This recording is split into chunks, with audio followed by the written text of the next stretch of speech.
요즘에 이제 젊은 세대가 리더가 되기를 많이 꺼리는데, 이제 리더가 되기를 꺼린다는 건 책임지기 싫다는 거거든요. 구속받기를 싫고 하니까 프리터족이 나오기 시작을 하고, 주체적으로 행동하고 내가 끌어나가고 싶다는 생각보다는 어느 정도는 책임에서 벗어나서 가고 싶다는 그런 문화가 전반적으로 반영되고, 내가 책임을 지려고 하지 않는 사람 중에서 사실은 성장할 수 있는 사람은 없다고 봐요. 그러면 이걸 우리 입장에서 어떻게 해석을 하냐면,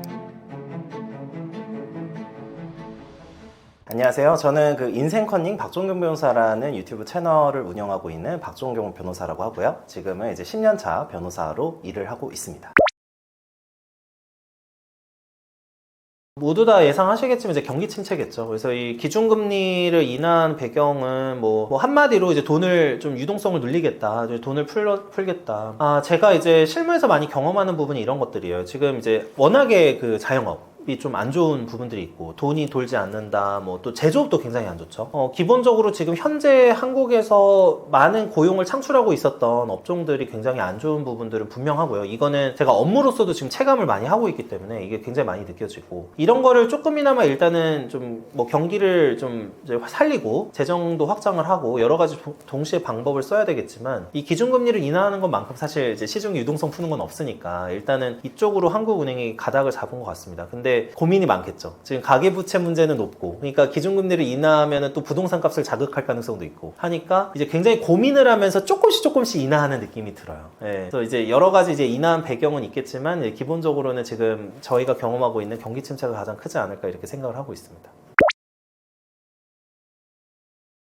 KDI에서 연구도 있고 여러 가지 이제 경제연구소에서 연구가 있는데, 이제 제가 채널에서 이런 말씀을 드리기는 해요. 제가 무조건 한국의 미래를 비관적으로 보고 이러지는 않습니다. 이러지는 않지만 객관적으로 봤을 때 저출산 문제, 그리고 여러 가지 이제 구조적인 문제가 있다고는 항상 말씀을 드려요. 근데 역시나 이제 KDI나 다른 어떤 국제연구소나 여러 연구소에서도 비슷한 관점을 갖고 있는 것 같고요. 이 경제 성장률 전망이 하향 조정된 게 일시적으로 물론 미국과 중국의 무역 분쟁이나 이런 문제도 있고, 또 많은 분들이 이제 한국에서 약간 이제 정치적인 좀 사건이 있었죠. 그래서 이런 사건들도 분명히 영향을 준 거는 맞는데, 저는 사실 그런 거는 약간 일시적인 어떤 이벤트랄까? 이런 식으로 많이 바라보고요. 제가 이제 중점적으로 많이 바라보는 거는 전반적인 구조와 이제 잠재 성장률이에요. 근데 이 전반적인 구조에 있어서 굉장히 슬픈 현실은 뭐냐면은, KDI에서는 총 요소 생산성 이런 식으로 표현을 하는데, 이건 이제 경제학 용어긴 한데요. 이 요소 생산성이 이제 계속해서 감소하고 있다는 거죠. 그래서 생산성이 감소하는데 여기서 지금 굉장히 많은 영향을 주고 있는 게, 노동 투입량이 굉장히 줄어들고 있는 게, 특히 잠재 경제 성장률의 경우에는 많이 이제 하락을 하게 되는 그런 조정된 이유로 많이 얘기를 하고 있는 것 같습니다. 이거는 한국은행이나 KDI나 비슷한 견해를 갖고 있는 것 같고, 이러다 보니까 이제 저는 항상 그런 말씀을 드려요. 이 경제 성장률이 하향이 되고 점점 경기가 침체가 되고 이러면 이럴수록 저희가 이제 고민해야 되는 부분은 양극화가 심해진다는 부분이거든요. 그래서 이 전반적으로 성장을 할 때는 중산층이 두터워지고 서민이 중산층으로 올라가고 이런 부분들에 대한 계층 이동성이랄까요? 이런 게 많이 좋은 편에 속했던 나라였지만, 지금 한국은 이제 점점 더 이런 부분이 좀 어려워지는 상황으로 가고 있다. 그리고 이제 이 잠재 성장이 하락을 하게 되면은 전반적인 경제가 이제 침체에 있어서 제가 이런 표현을 했거든요. 이제 파이 나눠 먹기가 된다고. 그래서 이런 식으로 전체적인 파이도 커지지 않기 때문에 일정 이제 특정 업종이나 특정 어떤 계층에 있어서 부가 이제 편중이 되는 이런 현상이 발생할 가능성이 높다. 그리고 일본도 비슷한 경험이 있었기 때문에 이 경제 성장률 전망이 하향 조정된 이유는 전반적인 이제 펀더멘탈 구조적인 문제라고밖에는 말씀드릴 수가 없을 것 같아요.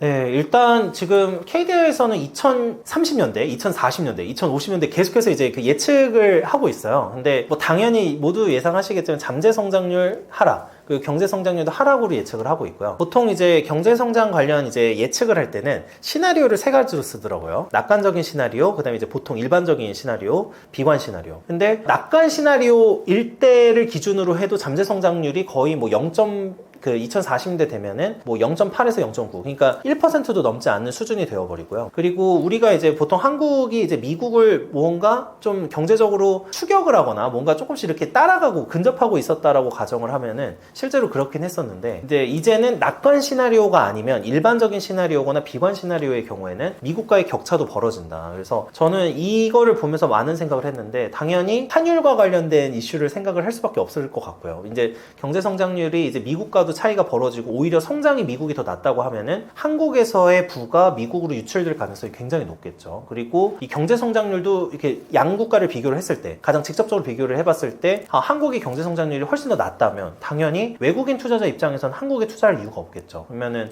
당연히 이제 돈이 빠져나가는 그런 현상들이 벌어질까, 그게 좀 상당히 우려스럽고요. 이 한국 경제 이제 KDI에서 경제 성장률을 이제 예측을 하면서 결과적으로는 요소 생산성이라고 얘기를 아까 제가 말씀드렸지만 여러 가지 요소 생산성이 총체적으로 감소한다고 보는 거죠. 이 자본 투입도 적어지고 아까 말씀드린 노동, 이제 저출산으로 인한 노동 이제 투입도 많이 줄어들고, 그래서 이제 전반적으로는 한국이 정말 잘 되기를 바라지만 객관적으로 봤을 때는 많이 감소하는 추세에 있지 않은가, 좀 어려운 쪽으로 많이 가고 있지 않은가, 이렇게 생각을 좀 하고 있죠. KDI에서는 역시나 이제 노동 유연성을 얘기를 하면서 정년 연장까지 얘기를 하고 있는 것 같습니다. 그래서 노동 관련해서 이제 너무 경직화돼 있다, 노동 시장이. 그래서 이제 고용이나 이런 것들이 굉장히 경직화돼 있어서 뭐 연공서열제나 여러 가지 이런 것도 많이 남아있는 상황이고요. 그러면서 지금 아까 말씀드린 노동 투입량이 이제 줄어들 수밖에 없는 상황, 노동요소 생산성이 많이 줄어들 수밖에 없는 상황이기 때문에 정년도 연장을 시켜야 되고 60세에서 65세로 정년 연장하는 방안까지 같이 제시를 많이 하고 있고요. 그리고 이제 노동 시간이나 이런 제한 규제, 그리고 비정규직하고 정규직 간의 너무나 큰 차이나 차별, 이런 이제 부분들에 대해서 많이 지적을 하고 있습니다. 그래서 결과적으로는 투입될 수 있는 어떤 유연화된, 유연성이 있는 이제 노동 투입, 이런 부분들을 많이 강조를 하고 있는 것 같고요. 그리고 제도 개혁안으로는 여러 가지 얘기를 하고 있지만 기본적으로 비용 지출 구조를 이제 구조적으로 개혁을 해야 된다고 많이 보고 있죠. 그래서 국민연금이나 국민건강보험이나 여러 가지 4대 보험과 관련된 부분들도 많이 제시를 하고 있고, KDI에서는 그 국민연금에 대해서 완전히 이제 구연금과 신연금 이런 식으로 얘기를 하면서 신연금 제도를 도입하면서 구연금 제도를 여기서 중단을 하고 지금 재정을 투입을 해서 그 구연금 가입자들, 구연금 이제 납부하셨던 분들에게는 재정을 투입해서 일단은 현재의 기준으로 해서 이제 종료를 하고 이제 지금 젊은 층이나 이제 새롭게 시작한 신연금 제도를 도입을 해서 그 여기에 따라서 이제 투입한 양에 따라서 이제 연금을 받아가는 방식으로 이제 개혁을 해야 된다고 이미 제안을 한 상황입니다.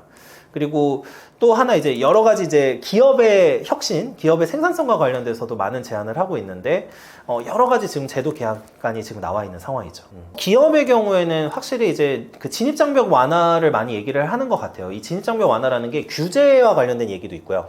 뭐 예를 들면 신사업을 하려고 하는데 저도 이제 변호사로서 솔직히 좀 말씀을 드리면은 그 신사업을 하는 데 있어서 굉장히 많은 규제가 있는 건 사실이에요. 그리고 우리나라가 지금 얘기하고 있는 부분들이 어떤 거냐면은 이런 거죠. 예를 들면 우리는 제도가 이런 거예요. 어떤 외국에서는 이런 식으로 표현합니다. 이거 안 돼. 그러면 나머지는 다 돼. 이렇게 이제 규제를 해요. 근데 한국의 경우에는 이거만 돼. 이렇게 돼요. 그래서 이제 약간 이제 유연한 어떤 창업이나 유연한 사업 형태, 이제 규제가 굉장히 유연하지가 않은 거예요. 그래서 예를 들면 이제 네거티브, 포지티브 규제 뭐 이런 식으로 표현을 하는데 어쨌든 이제 요거만 안 돼가 아니라 이거 여기 써 있지 않으면 다 안 돼 이런 식으로 돼버리니까 이제 좀 여러 가지 규제도 많은 부분들도 분명히 있다. 그래서 이런 것도 이제 동시에 좀 얘기를 해야 된다고 이제 KDI에서도 얘기를 하는 것 같고요. 그래서 이제 그러니까 경쟁을 제한하는 규제가 기존의 진입장벽을 세워놓고 기존의 업계가 이제 차지를 하고 있으면 새로운 신규 산업이 못 들어가는 거예요. 예전에 이제 가장 최근에 타다 관련 사태들이 있었죠. 그래서 역외군수사업법이나 이런 부분들에서 이제 막고 있기 때문에 못 들어갔던 그런 케이스들이 있는데, 그러니까 이제 이런 경우들을 좀 최대한 어느 정도 개혁을 해서 제도 규제나 이런 걸 좀 이제 진입장벽이나 이런 걸 많이 낮춰야 된다, 이런 얘기도 지금 KDI에서는 하고 있습니다.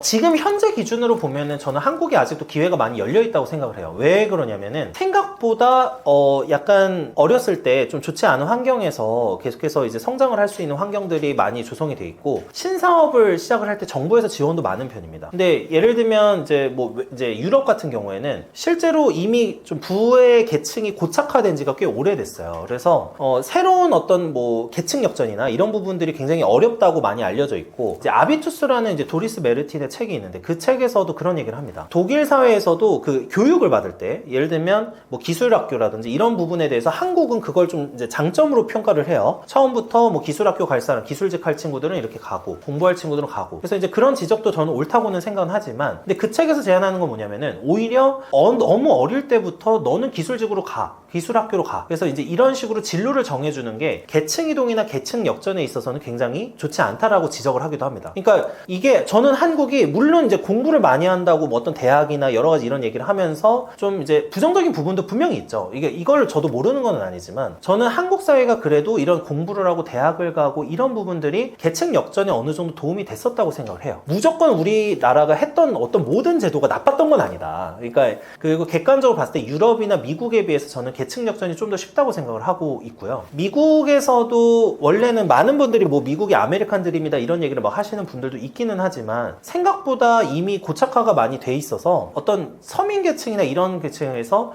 굉장히 높은 이제 좀 상위권 대학을 가고 이런 게 굉장히 어려운 사회입니다, 미국. 그 최근에 나왔던 책 중에 그 힐빌리의 노래라는 책이 있어요. 힐빌리의 노래라고 이번에 그 미국에서 부통령이 된 제이디 벤스라는 분이 쓴 책이에요. 근데 그 힐빌리의 노래에서 지적하는 부분이 뭐냐면 이제 미국의 약간 중서부 지역의 약간 러스트벨트 지역에서 자란 약간 이제 그냥 일반적인 가정에서 자란 친구예요. 근데 뭐 부모님이 이혼도 하시고 이런 그 자기의 좀 실제 이야기를 좀 이제 글로 쓴 건데요, 수필로. 그 책에서도 얘기를 나오는 게 계층 역전이나 이런 거에 있어서 이미 오히려 그 중산층이나 미국도 이런 게 많이 붕괴가 됐고 부의 그 격차가 많이 심화되다 보니까 이걸 역전할 수 있을 만한 기회가 없다는 거예요. 그래서 이런 것이 실제로 공부를 해보면 오히려 돈 많은 사람들이 더 공부 많이 하고 재력이 있는 집안에서 더 공부를 잘하는 사람들이 많이 나오고 그 사람들은 왜 대학에 보내는가? 이게 실제로 그 자신의 부를 유지하고 이걸 불려나가는 데 있어서 도움이 되기 때문이거든요. 그러니까 이런 기회들이 저는 미국이나 유럽보다는 그래도 아직까지는 한국이 좀 더 열려있다. 이렇게 생각을 하고 있고요. 그리고 한국이 정말 좋은 부분은 뭐냐? 두 번째는 월세가 낮다는 거예요. 물론 이런 얘기 하시면 뭐 말도 안 되는 소리냐? 요즘에 서울 집값이 얼마인데 막 이런 얘기 하시는 분들 분명히 있는데요. 근데 객관적으로 봤을 때 OECD 통계나 이런 걸 봤을 때는 한국의 주거비가 외국에 비해서는 낮은 편입니다. OECD 국가 중에서는. 그래서 이제 그거에 대한 뭐 원인 분석으로 전세 제도를 얘기하시는 그 논문도 있고 뭐 여러 분석이 있지만 어쨌든 뭐 보유세 얘기도 있어요. 사실은 우리나라가 이제 요즘에 요런 얘기가 나와요. 이제 집값을 잡기 위해서 부동산 보유세를 늘려야 된다. 근데 사실 보유세를 늘리는 거에 장단점이 있겠죠. 근데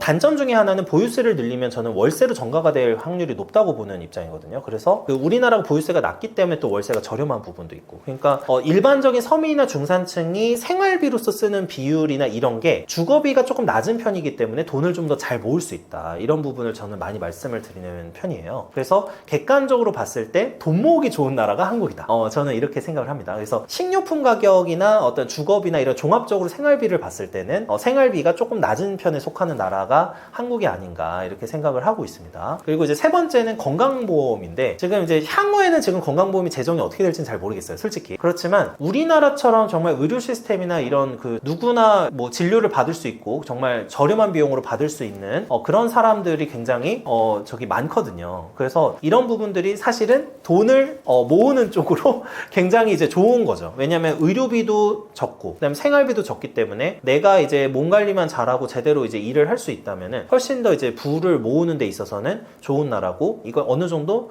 계층이 역전하고 따라갈 수 있는 나라가 한국이지 않은가 이렇게 저는 생각을 하는 겁니다. 그래서 이런 이제 어떤 부를 늘리고 이걸 통해서 재테크를 하고 여러 가지 이제 늘려가는 과정, 물론 지금 양극화가 심화되고 있는 것도 당연히 맞는 말씀이고 성장이 둔화되고 있는 것도 맞지만 아직까지는 그래도 지금은 일자리도 우리나라가 그래도 있는 편이고요. 물론 막 양질의 일자리냐 아니냐 이런 부분에는 논쟁은 있기는 하지만 어쨌든 일자리도 구할 수는 있고 또 여기에서 돈을 벌어서 생활비도 조금은 전반적으로는 어느 정도 절약을 할 수 있는 상황이기 때문에 이걸 통해서 시드머니를 마련하고 그 시드머니를 마련해서 이걸 통해서 자산을 불려가고 이런 게 이제 가능하다고 생각하는 나라라서 저는 그런 부분은 한국에 대해서 되게 긍정적으로 생각을 하고 있어요. 요즘에 이제 젊은 세대가 리더가 되기를 많이 꺼리는데 이제 여러 가지 원인이 있을 것 같아요. 일단은 첫 번째는 워라밸적인 부분. 이게 내가 조직에서 상위 이제 관리자로 가면 갈수록 사실은 업무가 많아지고 또 책임져야 될 부분들이 많기 때문에 업무에 더 이제 많이 몰입을 해야 되는 부분들이 있어서 이런 거를 좀 꺼리시는 분들도 있는 것 같고요. 그 다음에 이제 두 번째는 당연히 조기에 퇴직하지 않기 위해서인 것 같아요. 그래서 그 상당히 많은 분들이 이제 임원 승진을 원하지 않는다. 요즘에 이제 그런 얘기가 많이 나오고 사실은 회사 내에서는 리더 리더가 된다고 하면 보통 임원급 이상을 이제 리더라고 많이 보니까 그런 게 이제 저도 이제 많은 친구들하고 얘기를 해보면은 임원이 되면 사실 임시직이 된다는 거죠. 이제 고용의 어떤 보호를 받지 못하는 근로자가 아니니까 이렇게 되다 보니까 여러 가지 리더를 되기가 꺼리는 이런 분들도 있는 것 같고요. 그 다음에 이제 세 번째는 오늘 제가 말씀드린 건 이게 세 번째긴 해요. 세 번째는 전반적으로 이것도 조금 쓴소리를 하기는 해야 돼요. 어떤 얘기냐면 리더가 되기를 꺼린다는 건 책임지기 싫다는 거거든요. 그래서 전반적인 문화의 방향성이 내가 주체적으로 무언가 시도를 하고 이거에 대해서 책임을 지는 방향이라기보다는 전반적으로 문화가 그쪽으로 이제 조금 나는 책임에서 벗어나고 싶어. 나는 그리고 이제 그냥 적당하게 살 거야. 이런 식으로 사회 문화가 좀 구성이 되고 있는 거 아닌가. 이렇게 말씀을 드려요. 근데 이거는 사실 한국만의 현상은 아니고 일본에서도 비슷한 현상이 있었고요. 그래서 제일 많이 얘기가 나오는 게 리더가 되기를 꺼리고 회사 조직 내에서 이제 뭐 구속받기를 싫고 하니까 프리터족이 나오기 시작을 하고 그 프리터족이 그냥 나는 이렇게만 돈 벌어도 충분히 뭐 먹고 사는데 지장이 없는데 뭐 굳이 내가 책임까지 지면서 뭐 리더나 아니면 회사에 들어가서 고생을 해야 되겠냐 이런 부분들에 대해서 말씀을 하시는 분들도 상당히 많고 근데 이 리더가 되기를 꺼리는 현상을 통해서 그 저희가 보는 거는 그 사실 제가 말씀드린 책 중에 그 하류지향이라는 책이 있어요. 하류지향. 그 하류지향이라는 책에서 일본 책이긴 한데 그 책에서 지적하는 부분이 뭐냐면 이거는 일본 사회를 지적하는 거예요. 참고로. 근데 일본 사회에 대해서 지적을 하면서 일과 배움에 대해서 사실은 더 이상 추구하지 않는다. 일의 성장이나 배움의 성장에 대해서 추구하지 않는다. 근데 그 원인을 뭘로 보고 있냐면 배움에 대해서도 자신이 서비스를 받는 사람의 입장에서 생각을 한다는 거죠. 이제 서비스의 생산자가 아니라 서비스의 소비자로서 반응을 한다 이런 거예요. 그래서 교육에 대해서 판단을 할 때도 내가 교육을 받는 서비스의 수혜자로 보지 내가 주체적으로 이거를 교육을 받아서 내가 성장하고 싶다는 생각을 하지 않는다는 거죠. 근데 이런 전반적인 가치관, 이런 문화 속에서 나오는 전반적인 가치관이 이 리더와도 연관이 돼 있다. 그래서 이 젊은 세대가 리더가 되기를 꺼리는 거는 결과적으로는 주체적으로 행동하고 주체적으로 내가 끌어나가고 싶다는 생각보다는 어느 정도는 책임에서 벗어나서 조금 더 이제 가고 싶다는 그런 문화가 전반적으로 반영되고 있는 것이 아닌가 이렇게 생각을 하고요. 아까 말씀드린 야비투스라는 책에서도 이 부분을 똑같이 지적하고 있습니다. 이거는 독일 사회도 마찬가지인데 지금 전 세계적으로 소위 말하는 이제 젊은 세대가 이제 리더나 이런 책임을 지기를 꺼리는 현상을 보이고 있어요. 그래서 해외에서 관리자가 되게 싫어한다고 합니다. 그러니까 이건 한국만의 현상은 아닌데 그러면 이걸 우리 입장에서 반대로 해석을 해야겠죠. 어떻게 해석을 하냐면 상대적으로 이제 리더가 되기를 꺼리는 현상 쪽으로 가고 있기 때문에 그러면은 어떤 사람이 내가 리더를 자청해서 노력하고자 하는 의도나 어떤 의지가 있다면 훨씬 더 조직 내에서나 여러 가지 성장에 있어서는 유리할 수 있다는 거죠. 상대적인 경쟁력이 더 있는 사람이 되니까. 그래서 저는 이 부분에 굉장히 공감을 하는 게 내가 책임을 지려고 하지 않는 사람 중에서 사실은 성장할 수 있는 사람은 없다고 봐요. 그래서 그게 꼭 조직이 아니더라도 이게 프리랜서로서 일을 할 때도 그렇고 사업으로서 일을 할 때도 마찬가지인데 리더가 된다는 건 곧 책임을 부여받는다는 거고 이거를 이제 내가 어떤 결과에 대해서 내가 책임을 진다는 뜻이기 때문에 이런 부분에 대해서 고민을 하고 내가 기꺼이 이제 책임을 지려는 쪽으로 간다면은 훨씬 더 오히려 이런 사회에서는 조금 더 성장할 수 있는 기회가 열려있는 사회일 수도 있겠다. 이런 부분을 좀 말씀드리고 싶었습니다.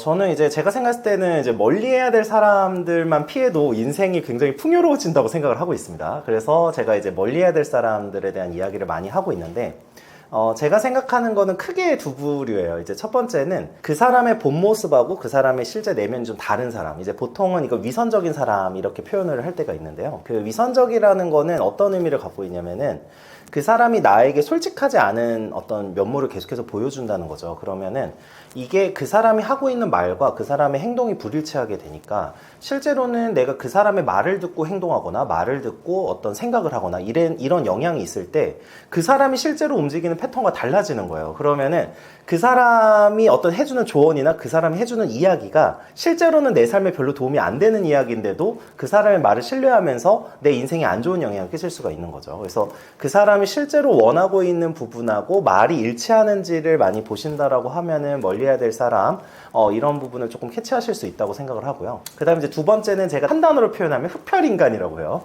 흡혈에는 여러 종류가 있는데요. 이제 첫 번째는 에너지적인 측면이 있고요.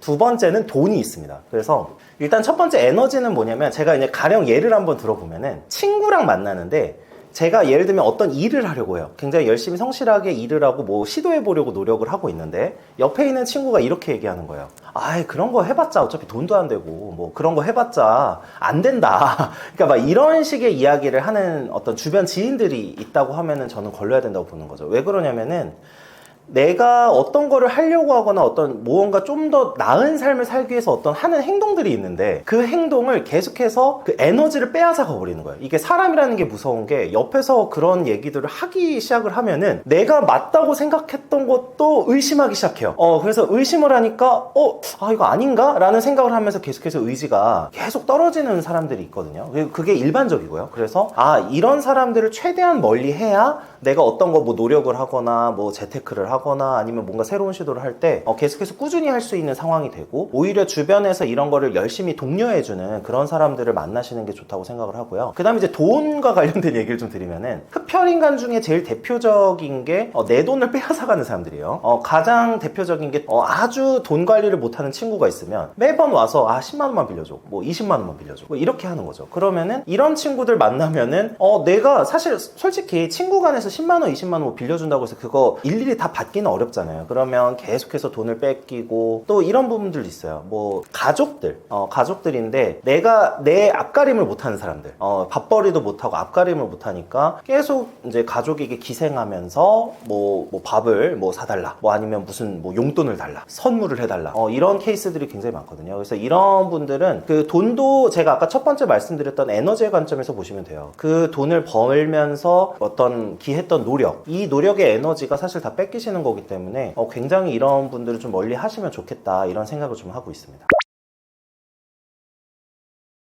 네, 가까이 두면 좋다고 생각을 하는 사람들은 이거에 딱 반대 관점을 생각을 하시면 돼요. 자, 예를 들면은 내가 노력을 하려고 하는데 옆에서 노력을 하는 사람이 있어. 그러면은 그 노력을 하는 사람을 보면서 오히려 내가 지금 노력이 부족하구나, 이렇게 생각을 하는 거죠. 그러면 이걸 통해서 내가 이제 동기부여도 얻고 계속해서 에너지를 얻는 상황이 되는데, 뭐 가령 제가 다니고 있는 이제 독서 모임이 있습니다. 그러면 독서 모임에서도 어제 어떤 얘기를 했었냐면은 어떤 사람이 예를 들면 노력을 하고 있는데 처음에 내가 이 분야에 지금 들어가기 전이에요. 그러면 내가 이 분야에 들어가서 어느 정도로 해야지 성공을 하고 어느 정도로 해야지 무언가 성과를 이루어낼 수 있는지 모른단 말이죠. 근데 이때 옆에서 실제로 그 일을 하고 있는데 굉장히 이제 많은 노력이나 굉장히 이런 걸 투입하고 있는 분들을 만나게 되면은 확실하게 내가 저 정도는 해야지 무언가 이뤄낼 수 있겠구나, 또 무언가를 할 수 있는 어떤 하나의 그 목표점이 돼요. 그러니까 이 목표점이 되면서 에너지가 끌어올려지고 계속해서 이제 가까이 두게 되면은 거기에 거의 근접하게 가게 되는 그런 상황이 되고, 적어도 하나의 더 장점은 뭐냐면 오만해지진 않는다는 거죠. 그러니까 내가 옆에 있는 사람이 저렇게 열심히 하는구나, 저거 보면서 내가 나 아직 제대로 하지도 않았는데 막 이미 성공한 것처럼 이렇게 얘기하시는 분들 많잖아요. 그런 분들은 이제 계속해서 성공을 못할 가능성이 높은데, 옆에 이렇게 실제로 성공했는데 노력을 많이 하고 계신 분들을 보게 되면은 내가 저 정도는 해야 되니까 아직 겸손해야 되는구나, 뭐 아니면 아직은 내가 노력이 더 많이 필요하고 더 많은 어떤 향상이 필요하구나, 이런 거를 이제 느낄 수 있게끔 하는 사람들을 최대한 가까이 두시는 게 좋고, 그 다음에 이제 두 번째는 저는 이제 기본적으로 무조건 돈이 많다고 해서 무조건 가까이 두시라고는 권하지는 않는 스타일이에요. 그냥 능력적으로 출중하실 수는 있지만 아무래도 인성적인 부분이나 여러 가지 이런 것도 중요합니다. 왜냐면은 보통 이제 많은 부를 읽으신 분들 중에 굉장히 자기애가 강하신 분들이 많아요. 이 자기애가 강하시다는 건 뭐냐면은 남의 피해나 이런 거에 조금 더 무감각하신 분들도 사실은 있어요. 사실은 있다 보니까 이거를 그런 것과 이제 이걸 잘 조화시켜야 됩니다. 그러니까 저분을 보면서 배울 것도 배워야 되지만, 예를 들면 인성적인 어떤 행동이나 이런 걸 할 때 반드시 저분을 무조건 따라가야 되는 건 아니잖아요. 그러니까 좋은 것을 최대한 흡수하되 어느 정도는 나의 어떤 가치관을 좀 지키면서 가시는 그런 게 좋다고 생각을 하기 때문에 인성적인 부분이나 뭐 예를 들면 가장 대표적인 거는 주변에 관용을 베푸시는 분들이거나, 조금 내가 이제 자신의 성공을 한 것을 좀 굉장히 겸손하고 계속해서 노력하는 쪽으로 풀어나가면서 조심스럽게 이야기해 주시는 분들, 이런 분들을 가까이 두신다고 하면은 거부감 없이 그분들의 어떤 사고나 또 노력에 대해서 잘 흡수할 수 있기 때문에 그런 분들을 가까이 두시면은 좋다, 이렇게 생각을 하고 있습니다.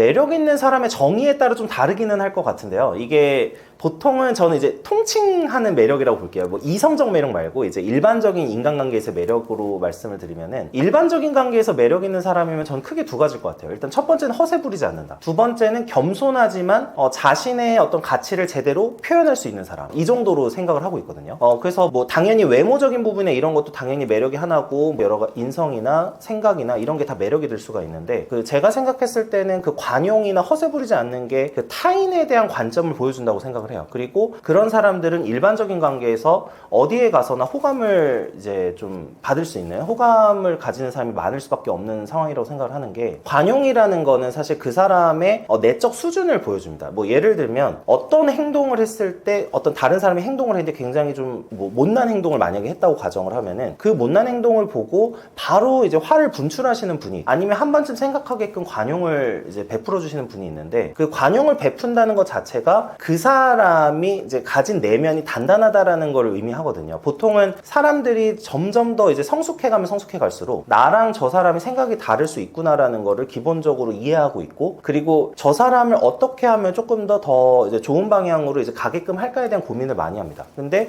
약간 이제 내면이 단단하지 않으신 분들일수록 저 사람이 내 의견과 다른 의견을 표현했을 때 순간적으로 나를 무시하는 것 같은 내면에서의 그 기분이 들기 때문에 무의식에서 화를 분출하시는 분들이 많거든요. 그래서 이렇게 되면 아무래도 매력 있는 사람으로 인정받기는 좀 어렵겠죠. 그래서 다른 사람이라는 거, 나랑 다른 사람이라는 거를 제대로 이해를 하는, 점점 더 사고나 어떤 생각의 어떤 깊이가 깊어지면 깊어질수록 이게 인간에 대한 이해가 높아지기 때문에, 그러면 결과적으로 그게 관용하고 연결이 된다. 그래서 관용을 할 수 있는 그런 분들의 경우에는 주변에서, 그리고 보통 이제 후배가 있다면 굉장히 많이 따르는, 그런 매력 있는, 상사로 치면 상사가 되는 그런 사람이 될 수 있다고 생각을 하고 있습니다. 근데 이거는 단순히 관용을 뭐 베푸세요 이렇게 하는 게 아니라, 이거는 자기에 대한 고민과 자신이 계속해서 내면으로 좀 이렇게 깊게 들어가는 그런 고민들을 해줘야 자연스러운 그런 관용적인 태도가 나올 수 있기 때문에, 이거는 생각보다 쉬운 일은 아니다. 네, 이렇게 생각을 하고 있어요. 실제로 좀 관용을 베풀려고 할 때 적용하는 방법은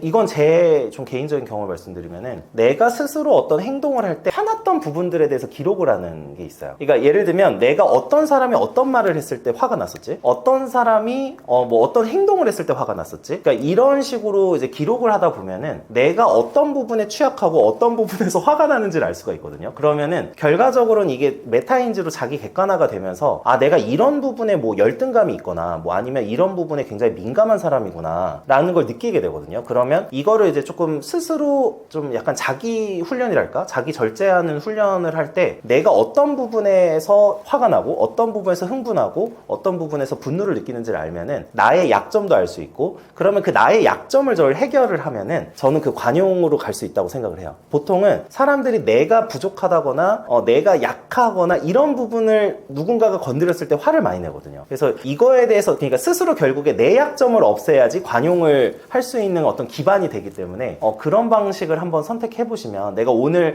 어떤 거에 화가 났었지, 어떤 거에 뭔가 좀 감정이 많이 흐트러졌었지 라는 거를 한번 이제 자기 전에 기록을 해보시는 습관을 가지시면은 조금 더 훨씬 더 이런 관용을 할 수 있고 매력 있는 사람이 되는데 도움이 많이 된다, 이렇게 생각을 하고 있습니다.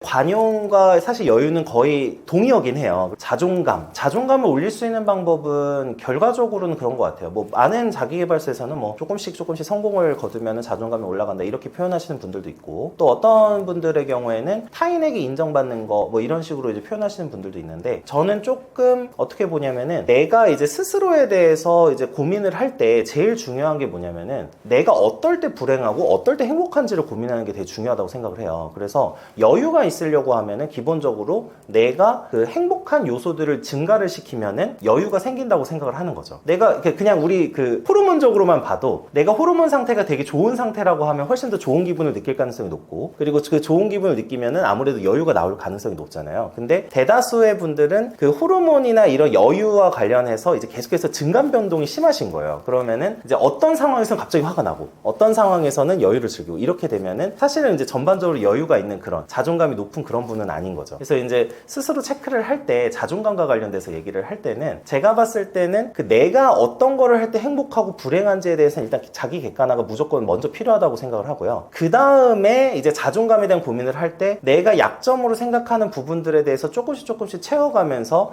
주변에서 인정을 받는 게 되게 중요하다 이렇게 보는 거죠. 근데 이게 이제 말은 쉽지만 사실은 과정이 되게 어려운 거죠. 내가 어떤 자존감을 키우려고 할 때 내가 어떤 부분에 대해서 약점이 있는지를 먼저 캐치하는 게 전 중요하다고 생각을 하는 스타일이에요. 근데 많은 분, 그러니까 대다수의 분들은 자기가 강점을 키우면은 자존감이 커진다 이렇게 표현하시는 분들도 있는데 저는 조금 반대의 관점으로 접근해요. 그래서 내가 핵심적으로 느끼는 약점을 어느 정도 보완했을 때가 훨씬 더 좀 행복감을 느낄 가능성이 높다 이렇게 생각을 하는 편이어서 그럴 때 자존감이 좀 높아지지 않는가. 그리고 이게 이제 어쩔 수 없이 조금은 타인의 인정과 결부되기 때문에 내가 약점이라고 생각했던 부분이 나아졌다고 생각을 했을 때 이제 훨씬 이제 그 주변에서 인정을 받으면서 좋아진다. 그래서 제 예를 조금 한번 들어보면은 제가 고등학교 때까지 제가 원래 이공계 출신인데 그 고등학교 때까지 글을 정말 못 쓴다고 스스로 생각을 했어요. 그래서 이게 하나의 컴플렉스였거든요. 근데 컴플렉스였는데 그때 고등학교 1학년 때 담임 선생님이 제가 이제 그때 이제 글쓰기 무슨 어떤 수업이나 훈련 같은 거를 하고 있었는데 이거를 열심히 쓰고서 냈는데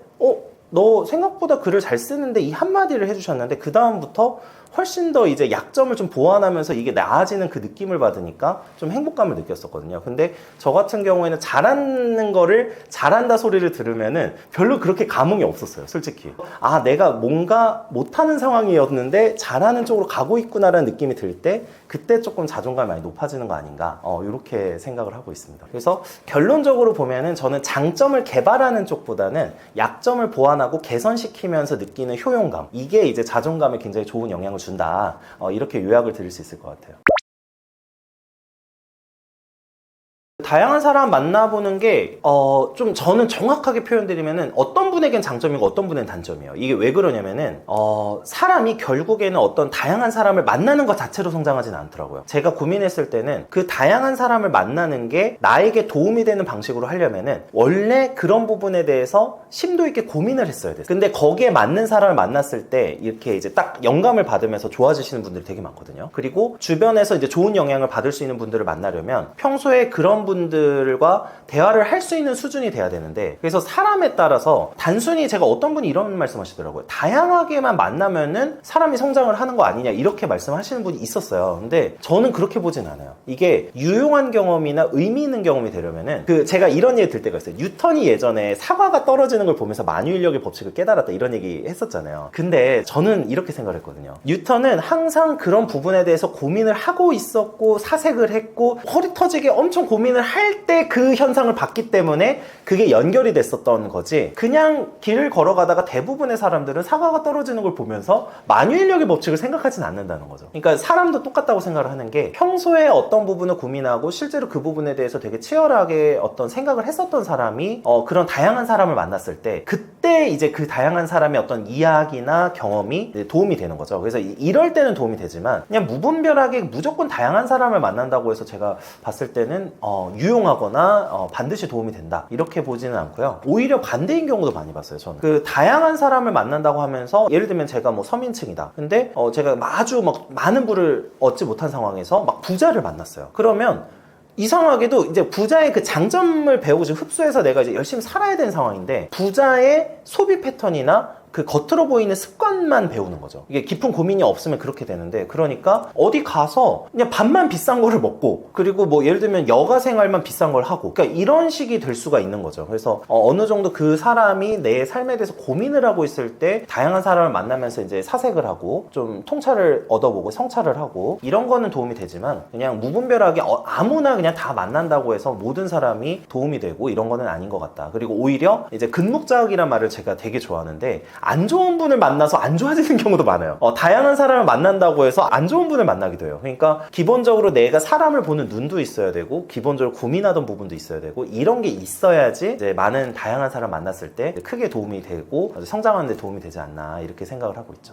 그 내가 이제 가치나 어떤 기준이나 뿌리가 제대로 서 있지 않으면은 항상 인간은 쉬운 쪽으로 움직이게 돼 있거든요. 그래서 내가 어떤 사람의 행동을 보고서 아, 저 사람 저게 행동이 재밌겠다 아니면 아, 저거 하고 싶다 쪽으로 가는 거예요. 근데 그 기준이나 이런 가치가 서 있으면 내 가치나 기준에 반하는 행동은 이렇게 쳐내는 거죠. 아, 저 사람은 이런 장점은 있지만 저런 행동은 나랑 맞지 않아. 그러니까 이제 이런 부분은 이렇게 좀 배제하고 좋은 부분만 흡수를 하고 이런 게 가능한데, 그게 아니라 이제 기준이나 판단 가치나 이런 게 없다 보면은 그냥 그 사람의 모든 걸 무분별하게 흡수해요. 예, 그래 무분별하게 영향을 받고 무분별하게 흡수를 하니까 이제 이런 문제가 생기고, 제가 이제 최근에 멘토링을 할 때 말씀을 좀 드리면은, 제가 이제 제 유튜브 채널 통해서 조금 어려운 친구들을 멘토링을 하고 있어요. 근데 20대 초반의 친구들이 지금 문제가 뭐냐면은, 제가 늘 얘기하는 게 20대 초반에서 한 중반까지는 자신의 가치관을 제대로 세우는 데 시간을 많이 써야 된다고 제가 얘기를 하는 편이에요. 근데 보통 요즘에 너무 이기 힘든 게 SNS의 영향이 너무 크다 보니까 10대 때부터 20대 초중반까지, 그러니까 내가 스스로 고민하면서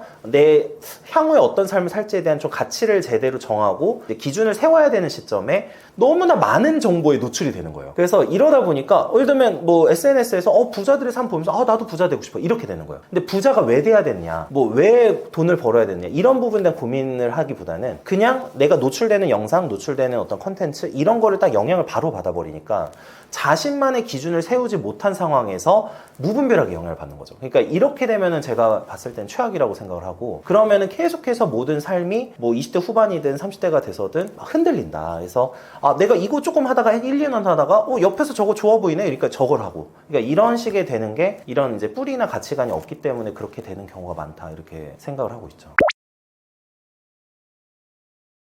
이게 이제 뭐 방법은 굉장히 많은데요. 이제 저 같은 경우에는 그 아까 이제 위선이나 뭐 이런 얘기를 할 때 거짓말에 대한 얘기를 좀 드리고 싶어요. 이게 그분의 이제 사실 인성의 부분은 대부분의 사람들은 자기가 상대방이 듣기 좋은 말을 하려고 노력을 하고, 또 그 실제 자기의 모습을 어느 정도는 좀 감추는 게 당연한 거죠, 사회생활을 할 때. 그래서 그분의 본 모습을 보시고 싶다라고 하면 일단 첫 번째로 해야 되는 게 평소에 말하는 습관하고 이제 행동 패턴을 보면서 어느 정도의 진실을 말하고 있는 사람인지에 대해서 파악하시는 게 중요해요. 그래서 저희는 이제 직업 특성상 저희 뭐 증인신문이나 이런 걸 하면은 거짓말을 당연히 많이 듣게 돼 있어요. 그래서 이 거짓말에 대해서 체크하는 이런 법에 대해서도 한번 보시는 게 좋은데, 뭐 제가 이제 추천드릴 책이 하나 있다면은 그 CIA의 분석관이 쓴 책이 있어요. 그 이제 진술 분석관이 쓴 책이 있는데, 뭐 거짓말의 심리학이라는 책이 있는데, 이제 이런 책을 보면은 보통 뭐 이 사람이 보통 거짓말을 할 때 뭐 동공이 확장된다거나 뭐 아니면 어떤 이제 뭐 좀 무의식적인 어떤 행동 패턴 같은 게 있습니다. 그래서 그런 거를 한번 알아보시면은,